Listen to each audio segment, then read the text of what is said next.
Hi, today's lesson is meant to be kind of a segue from how to trade to how to analyze. We'll be looking at two of the most fascinating trading assets to ever cross an investor's path, gold and its liquid cousin, oil. While one represents stability, the other represents volatility. If gold is scarce and has always been precious for no other reason than its being gold, oil is not simply volatile, it's combustible. Not with a match, but certainly with nearly every news event you hear of.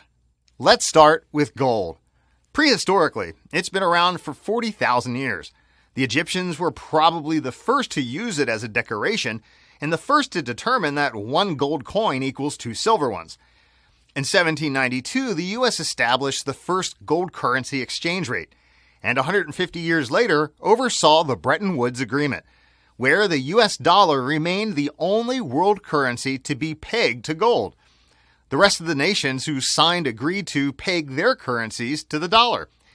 In 1971, Richard Nixon unpegged the U.S. dollar from gold and left the metal as, quite simply, a very stable safe haven where investors rush in times of instability. Gold itself has always been used as a currency or exchange medium.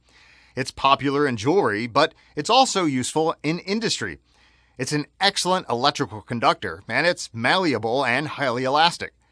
Electronic devices that contain gold include mobile phones, televisions, GPS systems, calculators, and computers. It's also used in glassmaking, medicine, and dentistry. Other precious metals like silver, platinum, and palladium provide some of the physical properties of gold, but at a lower price. Now, the main reason gold is precious is, as we've said, its scarcity, and the production is carefully controlled. The largest gold producer is China, followed by Australia, the US, Russia, South Africa, Canada, Ghana, Indonesia, and Uzbekistan. The largest importer is India, especially for jewelry. When looking at gold prices, it's important to look at the dollar since the two still share an inverse correlation. If the dollar increases, gold usually decreases and vice versa.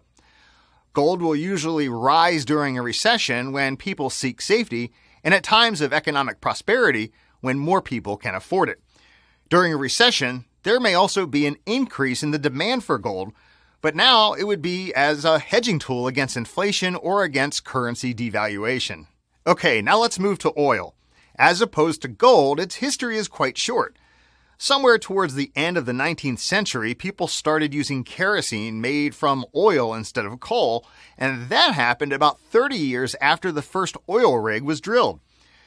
We're obviously talking about fossil oil, and not the stuff that's extracted from plants and animal fat.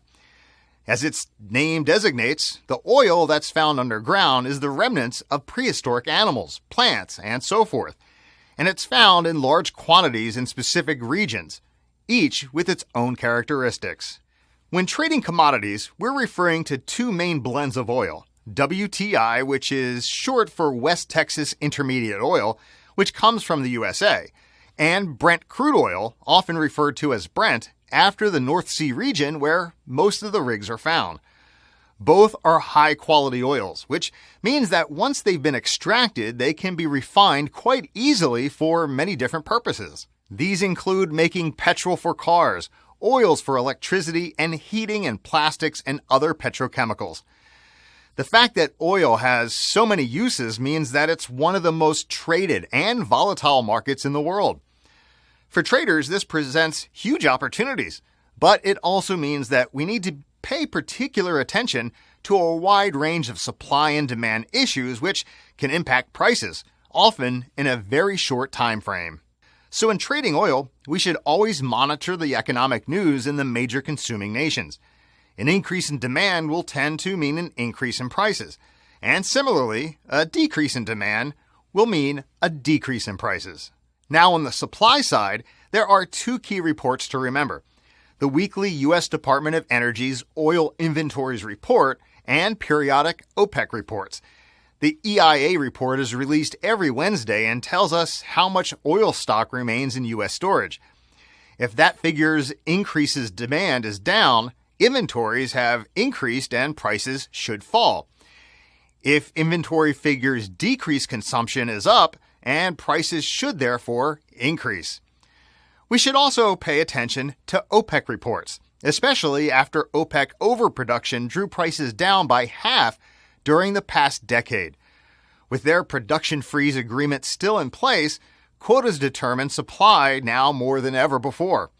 In fact, OPEC, over history, has shown itself much stronger than the U.S. industry in dictating prices. During the past 50 years, we've seen prices tripling from under $20 a barrel to over $60 thanks to the Arab oil embargo in 1972. Drop from over 100 to 30 after the Iran-Iraq war in the early 1980s, shoot up again from 38 to 120 after the dot-com bubble to near the Arab Spring in 2011, and down to 20 as Saudi Arabia tried to maintain its market share in a post-2008 world of downturned economic gloom. Another factor is the seasonal periods of increased demand.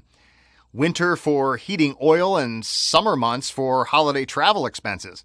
And so, as we can see, in both oil and gold, the major determination of cost per unit is we ourselves, our habits, our fears, and our opinions. Not that much more different than anything else, really.